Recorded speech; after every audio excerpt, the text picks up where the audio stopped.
I never claimed to be a perfect husband, but hearing my little boy say Mom doesn't love me cut me to the core.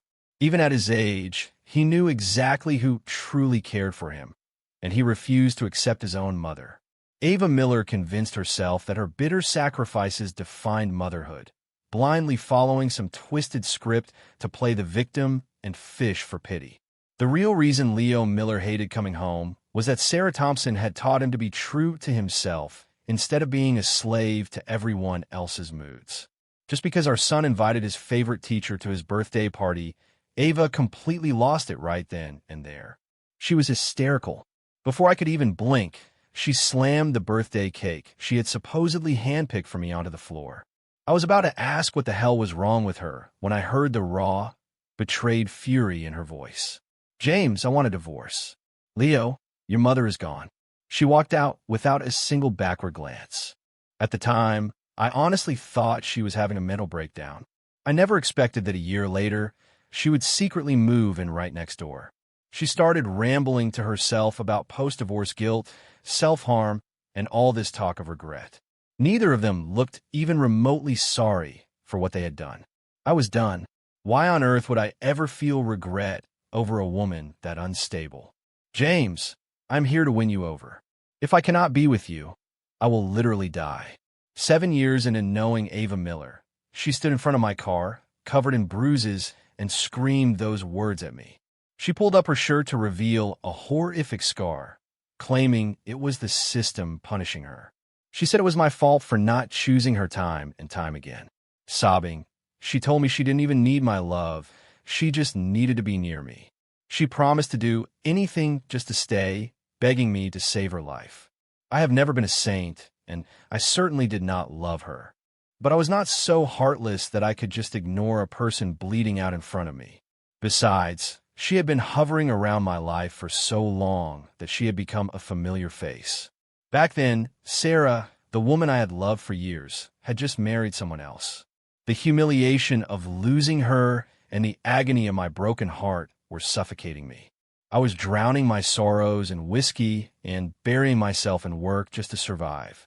It did not help that Ava bore a striking resemblance to Sarah. When you are that broken, your mind plays tricks on you, making you believe the person you lost is standing right there. In a moment of weakness, my heart gave in. I reached out to brush the tears from her cheeks and told her to stop crying, that I would let her stay. And so, she stayed simply because I was her target. Her supposed affection for me seemed to drive her every move in this mission of hers. She became incredibly attentive, catering to my every whim. Slowly but surely, I got used to having her around. I knew it was not love, not even close. It was just convenient to have someone there to fill the silence. By our 3rd year together, my parents were back at it, hounding me to get married and setting up endless blind dates. When she overheard them, the light left her eyes instantly. That was when I had an idea that seemed like a win for everyone involved. Ava, let's just get married, I said. Her eyes snapped wide, suddenly full of life. The joy quickly turned into tears that streamed down her face. She lunged into my arms, sobbing that she had finally reached this day. I could not tell if she was happy about the proposal itself or just thrilled that her mission was finally moving forward. Ultimately, it did not matter. I would be free from my parents' nagging, and she would get whatever she wanted from her mission. It was a transaction. I told her straight up that all I could offer was my name and my bank account. I made it clear that I did not want our daily routine to change one bit after the wedding. She agreed without a second thought. She told me that being with me was enough, and she wanted nothing else. We signed the papers, but I quickly realized that married life was going to be anything but simple. When my son Leo was 18 months old, he came down with a severe case of the flu. I was stuck at O'Hare International Airport due to a massive delay and could not get home. Ava was blowing up my phone, hysterical, repeating that Leo was burning up and that I had to get home immediately. I told her a dozen times that I was stranded and she needed to take him to the ER right away. She would not listen. She just kept wailing into the receiver. The airport was a nightmare, crowded and smelling of stale air and sweat. My germophobia was kicking in, my nerves were frayed, and I was losing my mind. Ava, I'm telling you one last time, Get our son to the hospital now. Do you hear me? My phone is dying and I cannot talk anymore. By the time the flights resumed at midnight, I canceled my trip and raced home. When I walked through the door, I froze. Leo was still there. He was delirious with fever, whimpering in a weak, heartbreaking way. Ava looked sick too, clearly showing symptoms of the flu. The first thing out of her mouth when she saw me was, "James, are our lives really worth less than Sarah's to you?" My heart hammered against my ribs as I scooped Leo up. "What the hell are you talking about? I told you to get him to the hospital." I turned on the nanny, screaming, "What is wrong with you? Why didn't you call 911? I pay you to look after my family, not watch them suffer. You are fired if you can't do your job." The nanny was shaking, sobbing that it wasn't her fault, that Ava had forbidden them from calling for help. I stared at Ava, horrified. "What is wrong with you?" She suddenly exploded with emotion. "Is Leo only my responsibility? If you don't care about him as his father, why should I be the only one who cares?" I wanted him to know that to his father, his life doesn't matter as much as some other woman's. It was true that I had run into Sarah while I was stranded at the airport, but it was a complete accident. I was heading out on a business trip, and she was just arriving back in the States. We just happened to be stuck in the same terminal. My son was burning up in my arms. I did not have the time or the energy to entertain her psychotic accusations. "Ava, we will talk when you are sane.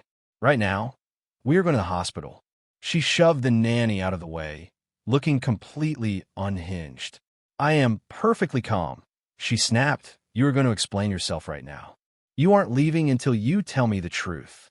Suddenly, Leo started vomiting, his little body convulsing as he went into shock. I might not have loved Ava, but I adore my son. Seeing him like that, my temper snapped, and I threw Ava out of my way. "You can stay here and rot for all I care." Leo ended up with a severe lung infection and a host of complications. He was in the hospital for over a month before he was out of the woods. Ava refused to seek medical help for herself. She stopped eating and drinking, locking everyone out of her room while she lay there crying. Her self-destructive behavior just made me resent her more. If it weren't for Leo needing a mother, I wouldn't have given a damn if she lived or died. For my son's sake, I went home to try and talk sense into her. But no matter how many times I told her the truth about the airport, she refused to believe me. The sheer frustration of trying to talk to her was driving me insane. "Fine," I snapped. "If you don't believe me, what do you think happened?" She looked like a ghost, her eyes swollen shut and her voice a ragged whisper. She looked like she was about to crumble into pieces. "Just admit it, James," she whispered. "You went there to be with her." I took a long breath and decided to just give her what she wanted. "Fine," I lied. "I want to see her." "Are you happy now? Can we please go to the hospital?" She started sobbing again, gasping for air. "If you love her that much, James, why did you ever marry me? You married me just to ignore me. You treat me like furniture. You have never loved me." I thought our marriage was fine, maybe not a fairy tale, but stable.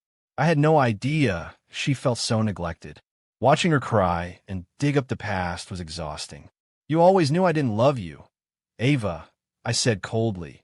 "Don't act surprised now." She froze, her bloodshot eyes fixed on mine. I stared back, barely holding on to my temper. "You were the one who said you didn't need love, that you just wanted to be with me. So why are you holding your life hostage now? Do you really think this works on me, Ava?" She went silent, the tears stopping instantly. After a long silence, she gave a twisted, bitter laugh. "You are right," she whispered. "I was greedy. I should have known better." Seeing her calm down, I softened my voice. "I married you, and I will take care of you. But this insanity has to stop." I picked her up in my arms. "Enough," I said. "I am taking you to the hospital. Stop hurting yourself." She went limp in my arms and closed her eyes. After that, things went back to the way they were. Leo grew fast. He was walking and talking before I knew it. Every time I came home and saw him toddling toward me with his arms up, all my stress just vanished. He was such a good, quiet kid, nothing like the rowdy boys in the neighborhood. But that flu had left him fragile. His health was never quite the same.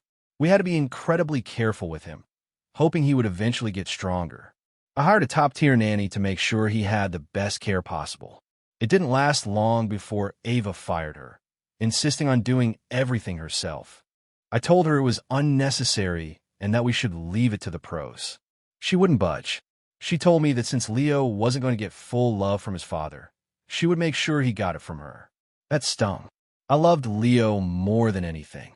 No matter how busy I was, I always made it home to see him unless I was out of town. Just holding him or watching him sleep made all the stress of the day disappear. I didn't understand why she saw me as some deadbeat dad. I bit my tongue and promised her that Leo would never want for a father's love. She just gave me this mocking, cynical smile. "Don't make promises you can't keep, James," she said. Her attitude was so toxic that I just gave up on trying to talk to her. My conscience was clear when it came to my son. I never missed a single family event Ava planned, no matter how swamped I was at the office. I made sure we had at least one full family day every week. We spent every season together, living our lives as a family of three. It was a simple life, and I actually enjoyed it, aside from her occasional biting remarks. Eventually, I realized that Ava and I had completely different ideas about what a happy life looked like. To me, peace was the comfort of a quiet, stable life. To her, it was just a lid on a boiling pot of emotions waiting to blow. When Sarah got divorced and moved back to Chicago, it was the spark that set Ava off. It happened on one of our scheduled family outings. Ava wasn't feeling well, so I told her to stay home while I took Leo to McDonald's. Sarah happened to be there too. She had been working in child psychology in London, so I took the chance to ask her for some advice. The pediatrician had mentioned that Leo was showing signs of autism. Sarah pulled out some paints and encouraged Leo to express himself on paper. Leo painted in silence, and when he was done, Sarah looked at it with a frown. She told me he seemed deeply repressed, like he was intentionally withdrawing from the world. I looked at my son, who was quietly sipping his milk. I didn't understand. Repressed? I asked, has he really been that unhappy? His mother is with him constantly. She does everything for him, and I do my best as a father. How could he feel like that? Sarah put a hand on my arm. Don't panic, James. It is not that bad yet. He is a bright kid, and I can tell he has a lot going on inside. He's trying to process things in his own way. With the right help, he will be fine. I ruffled Leo's hair while he chewed on his straw. What do? I just want him to be happy. Sarah gave me a gentle smile and told me to watch. Leo, she said softly, would you like a treat? You can pick anything you want from the menu. She held the menu out to him, but he didn't take it. He just looked at me, waiting for permission. Thinking of Ava's strict rules, I whispered to him that he wasn't allowed to have that stuff because of his health. Sarah looked at me with a sigh. It is not poison, James. A little bit won't hurt him. I am not trying to ruin his diet. I want him to know he has a choice. He is a person with his own likes and dislikes, not just a doll for adults to control. These kids withdraw because they feel like they have no voice. Do you ever actually ask him what he wants? I was speechless. She was right. I thought loving him meant buying him every toy on the market. I even bought him the naming rights to a star once because I saw some CEO do it. I never held back when it came to spending money on him. Ava showed her love by hovering over his every move. But Sarah was right. Neither of us ever actually asked him what he was thinking. I took the menu and handed it to Leo. Go ahead, buddy, pick whatever you want. He stared at the pictures for a long time. I almost rushed him, but Sarah caught my eye and shook her head, telling me to be patient. After 10 minutes, he finally pointed to the fish sandwich and looked at me for approval. Sarah beamed at him. Great choice, Leo. Do you want to come with me to the counter and order it yourself? Leo looked at her, then back at me. I gave him a nod. Go ahead, Leo, if you want to. He stood up and slowly reached for Sarah's hand. In that second, his whole face seemed to brighten. He wasn't smiling, but I could see the pure joy in his eyes. It was the first time I realized that happiness didn't always need a smile to be visible. Watching him carefully unwrap that sandwich and take a tiny bite, I felt a mix of pride and a strange, sharp sadness. Thank you. I told Sarah I had no idea. When the doctor brought it up, I thought he was just being dramatic. Sarah leaned on her hand and gave me a warm look. Every first-time dad struggles, James. The fact that you are willing to listen and change makes you a great father. She was still the same Sarah, kind and understanding. She made everything seem like it had a simple fix, and I finally felt like I could breathe. So, what is the next step for Leo? I started to ask, but a sharp voice cut me off. Lao, who said you could eat that? A second later, Leo's sandwich was swiped out of his hands and slammed onto the floor. How could you let him eat this garbage? Do you have any idea how fragile he is? Ava swept everything off the table in a blind rage, glaring at me. I don't care if you want to sneak around with your ex, James, but don't you dare gamble with my son's life. Ava, you have it all wrong, Sarah started to say, but Ava cut her off. Listen, Sarah, I get that you are desperate for a man now that you are divorced, but this one is taken. Even if you have no morals, you could at least try to have some dignity. Sarah looked mortified, but she kept her voice steady. Ava, please stop with the insults. If you just calm down, I can explain everything. I saw what I saw, Ava spat. I don't care if you two are having an affair, but keep my son out of your disgusting drama. People were starting to stare. I stood up and stepped between her and Sarah. That is enough, Ava. Stop making a scene. I was the one who reached out to Sarah. She is a specialist in child psychology, and she is trying to help Leo. Let's just go home, and I will explain everything. She shoved me aside. Don't you dare use Leo as an excuse. He's my son. I know exactly what he needs. She grabbed Leo, who was trembling in his seat. Leo, we are leaving. She scooped him up and marched toward the exit. Sarah just sighed and shook her head. I gathered Leo's things and turned to her, feeling incredibly ashamed. I'm so sorry, Sarah. I have to go. I will make it up to you, I promise. Suddenly, Leo's small voice rang out. I don't want to go home. Ava froze in her tracks. What did you say? She demanded. I was stunned too. It was the first time Leo had ever stood his ground like that. I remembered what Sarah said and tried to encourage him. It is okay, Leo. Tell us how you feel. We need to know what you want. Leo was shaking, his eyes filling with tears. But he forced the words out. Mom, I don't want to go home. I want my sandwich. Ava stared at him, tears streaming down her face. Her grip on him tightened until he winced. Leo, are you choosing her over me? Leo started crying, screaming that she was hurting him. I stepped in and pulled him out her arms. You are hurting him. I snapped. She stumbled back, looking like she had been slapped.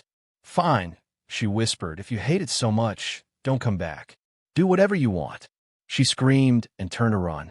Mommy, Leo wailed, reaching out for her.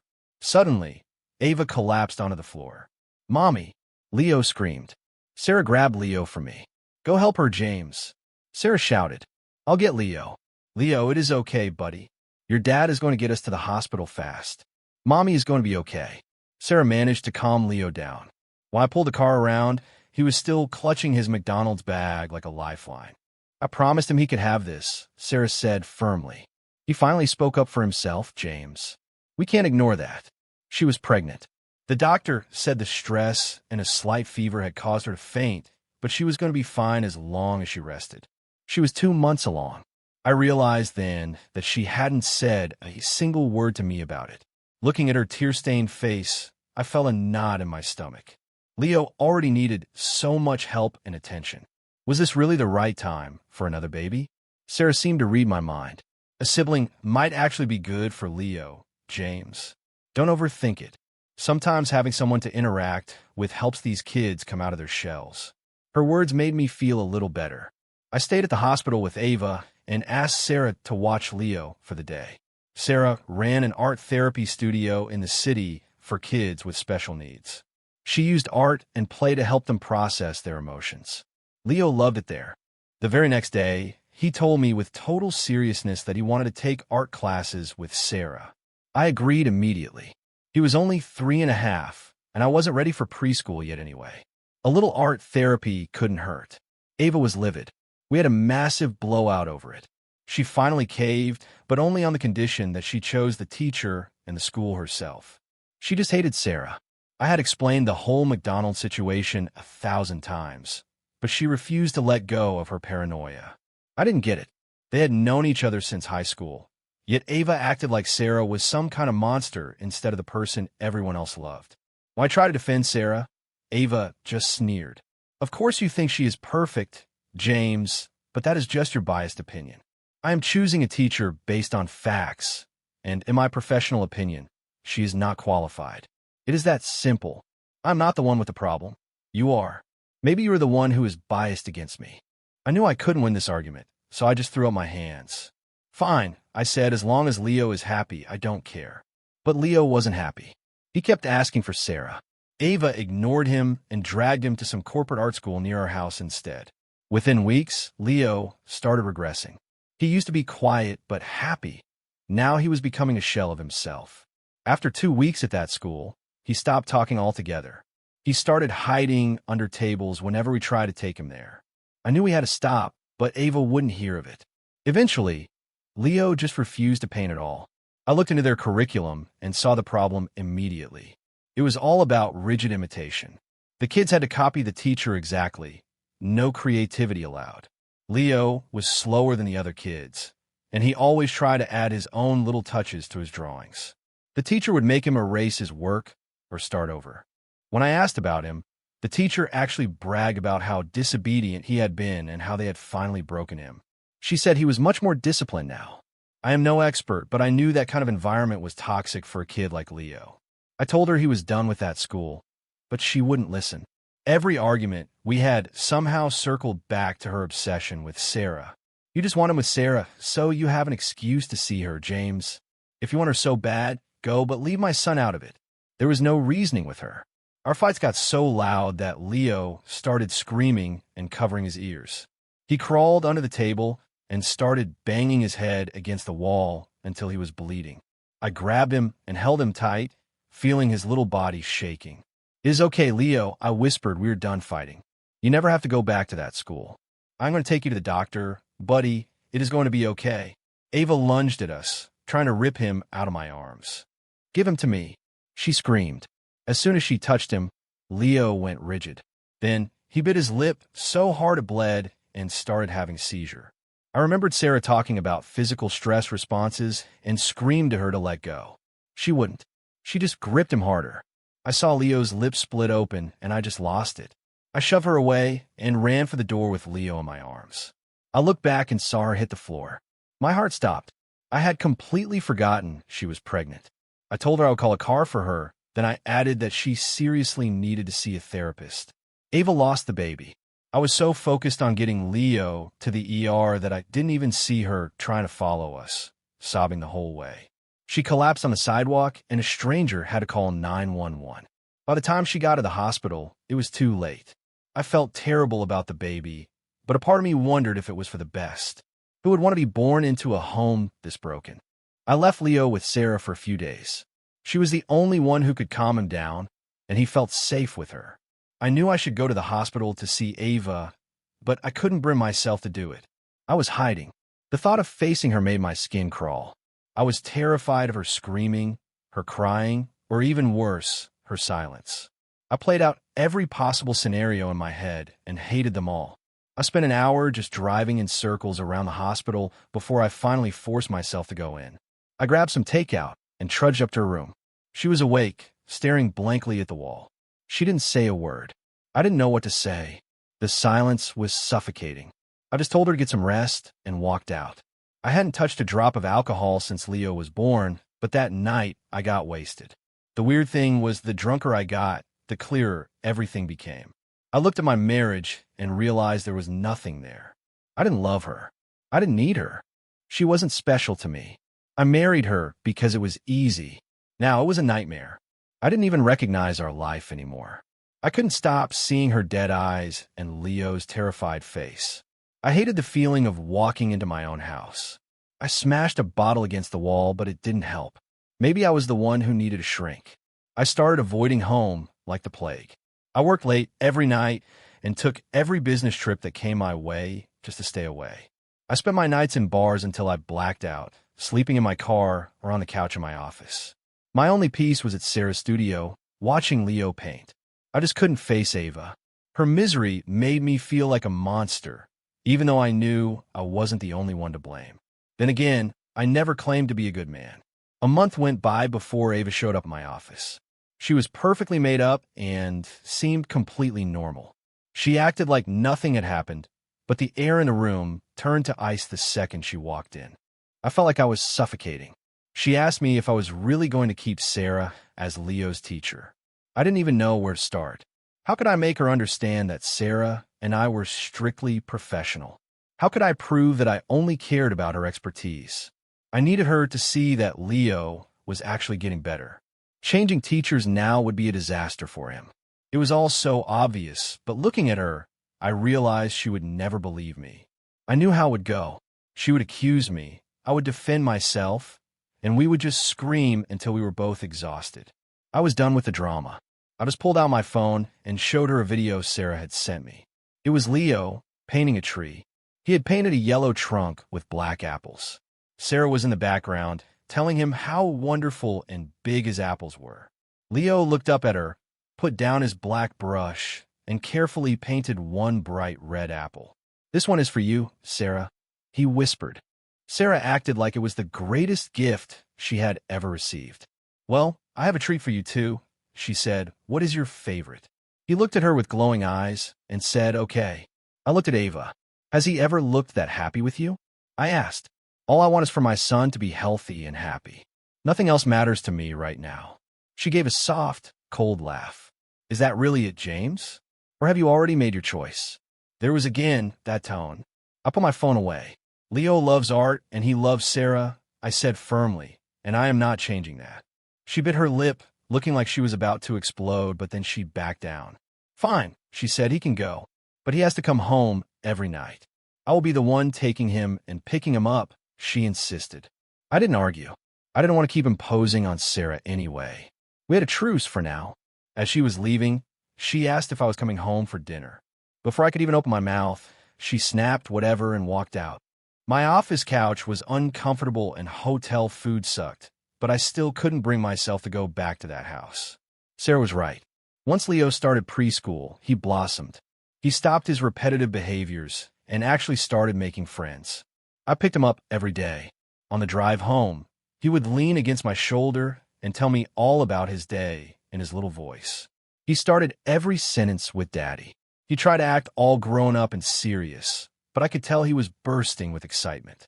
Those moments were everything to me. But the second he walked through the front door and saw Ava, Leo would just shut down again.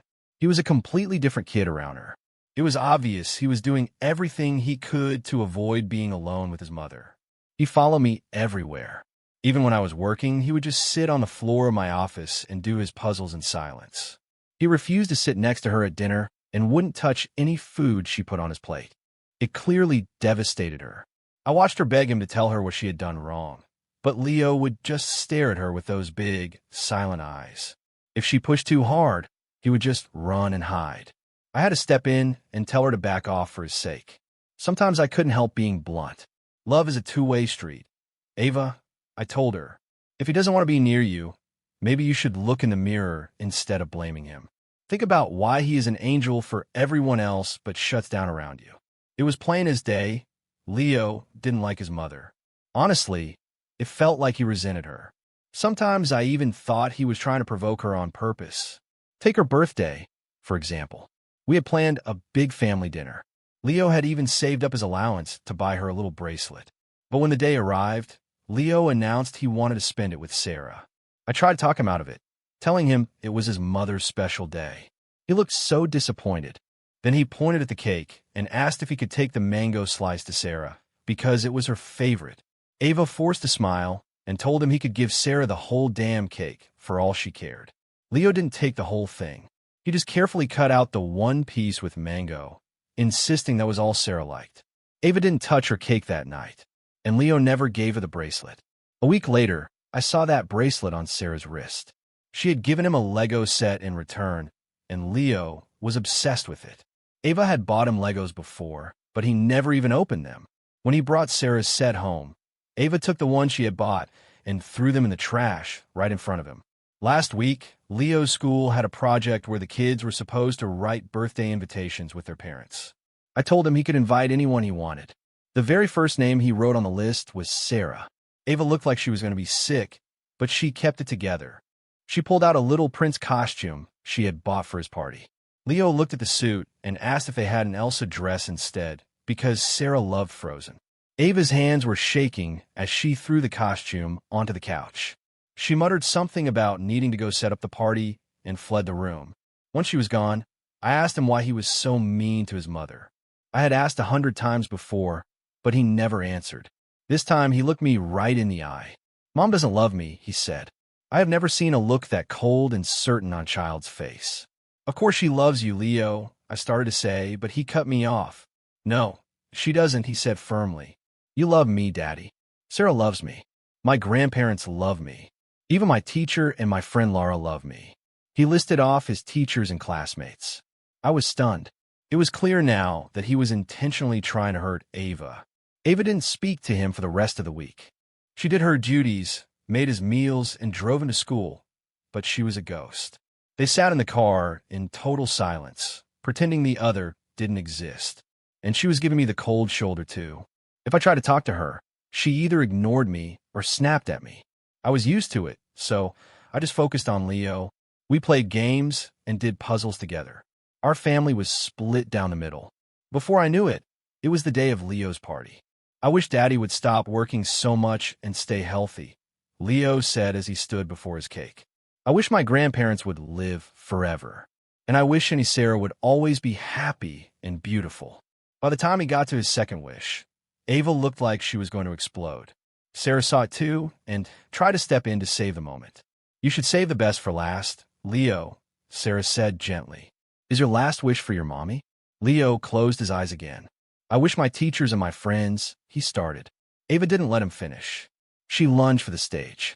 She screamed and shoved the massive 6-tier cake off the table. Then she started tearing through the buffet, throwing food everywhere. She was completely out of her mind, smashing everything in sight. She was stomping on the decorations and screaming at the top of her lungs for everyone to shut up. You did this on purpose. She shrieked at Leo. Do you really hate me that much? Leo just stood there in the middle of the wreckage, whispering 66 times over and over. I was about to ask him what he meant when Ava grabbed him by the shoulders.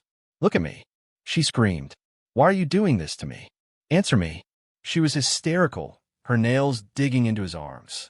Leo went completely still, his eyes wide with terror. I jumped in and shoved her back, pulling Leo behind me. Ava, stop it, I yelled. It is his birthday, for God's sake. Do you have to ruin everything? She stumbled back and started laughing. It was a low, creepy sound at first. Then it turned into a full-blown, hysterical cackle as tears poured down her face. I am the one making a scene? She laughed. A couple of parents tried to help her, but she snapped at them to stay away. The whole room was in shock. Kids were starting to cry.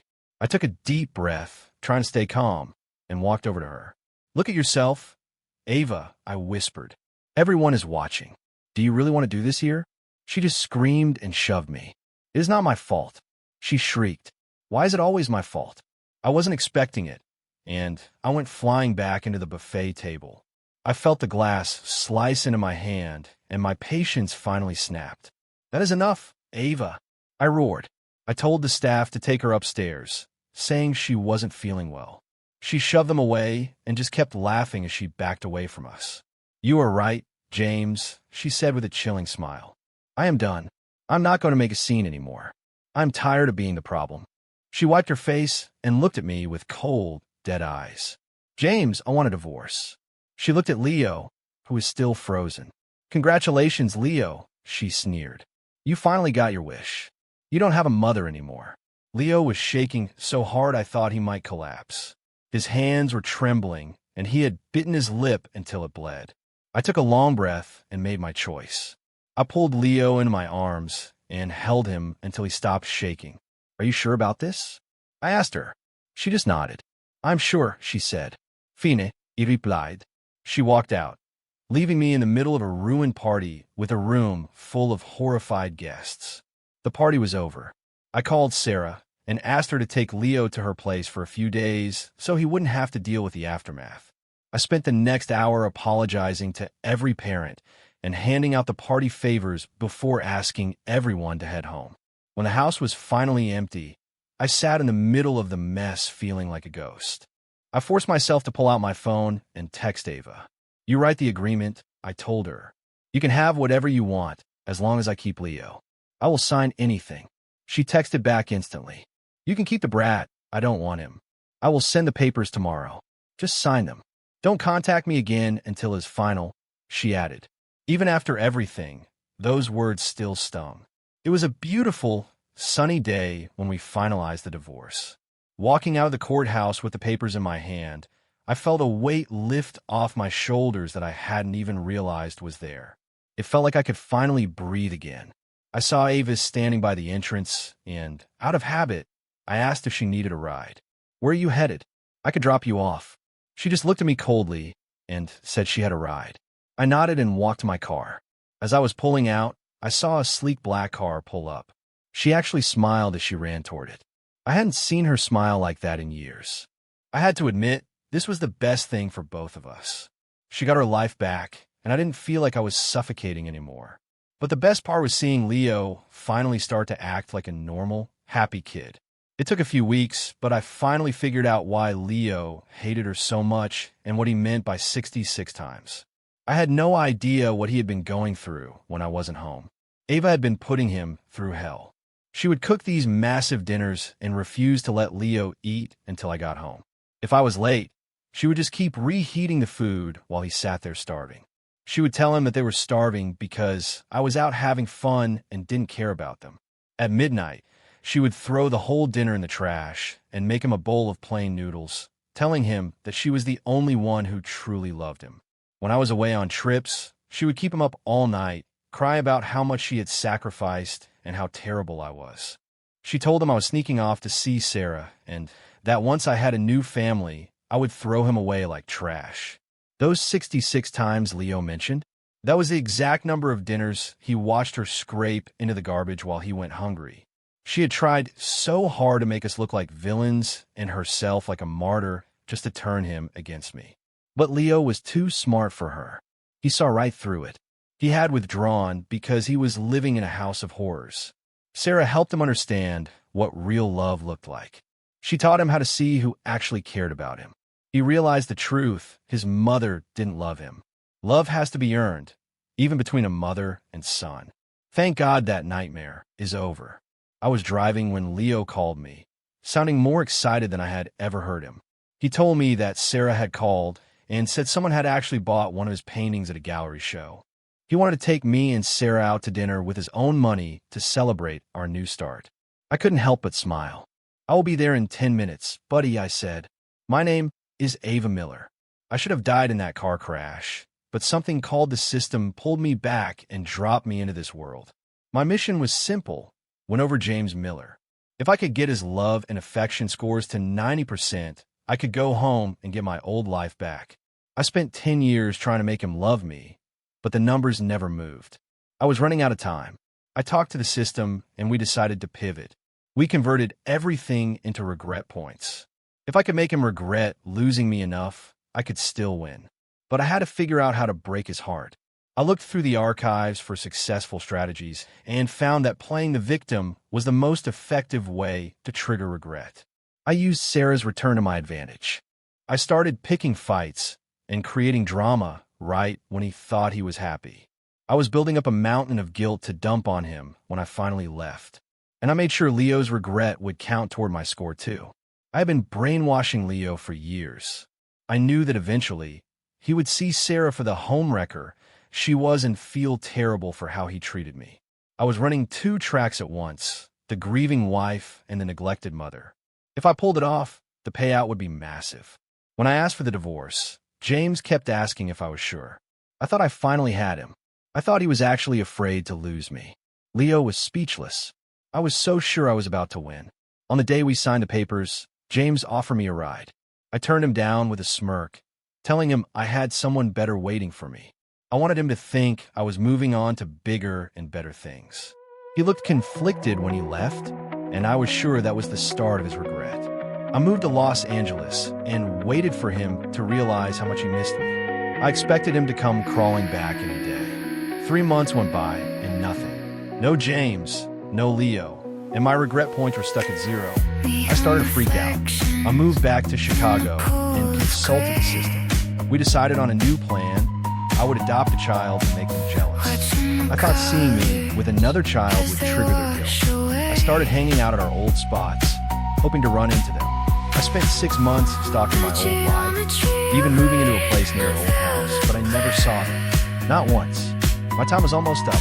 In a last-ditch effort, I moved into the house right next door to them. I figured they couldn't avoid me forever. My first night there, I saw them. James and Leo were walking hand in hand, laughing and joking as they headed toward the house next door. James looked great.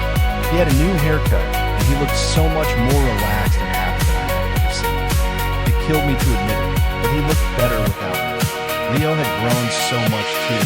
He was dressed in a sharp little suit and looked like a completely different kid. He was talking to my own man.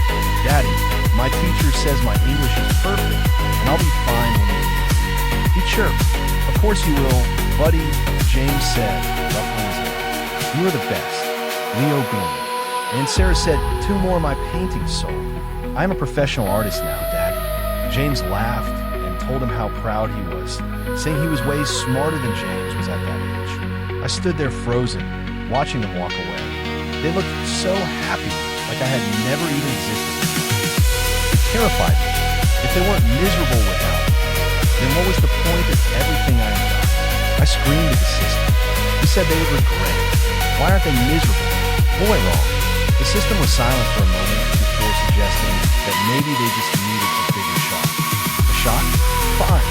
The next morning, I sat on my porch with my adopted kid, waiting for them to come out so I could stage a chance meeting and really twist them out. I waited all day, and they never came out. Finally, I walked over to their front door and realized it was bolted shut. There should have been staff there, but the place was a tomb. Where were they? I felt a cold pit of dread in my stomach. I found out the truth soon enough. James had been moving his entire operation to London over the last year. They were leaving for good. They had caught a flight at dawn, and Sarah was going with them to open her new gallery. They were gone. What about me? What about my life? I was pacing my living room like a caged animal, losing my mind. The system finally spoke. They don't regret a thing, Eva. You failed. Your contract is terminated. You're going back to your old life in 10 seconds. My legs gave out, and I collapsed onto the floor. I did everything right. I followed the script. How could I have lost? Was she really just faking it the whole time? Sarah whispered from the seat in front of me. Her performance was so convincing. Sarah was heading to London for her new exhibition on art therapy for autistic kids. We just happened to be on the same flight. I tucked the blanket around Leo and whispered back. It looks like she was trying to make us regret losing her. Obviously, it didn't work. I told her about how I had overheard Ava talking to herself about regret when I went back to the party. Maybe I do have one regret.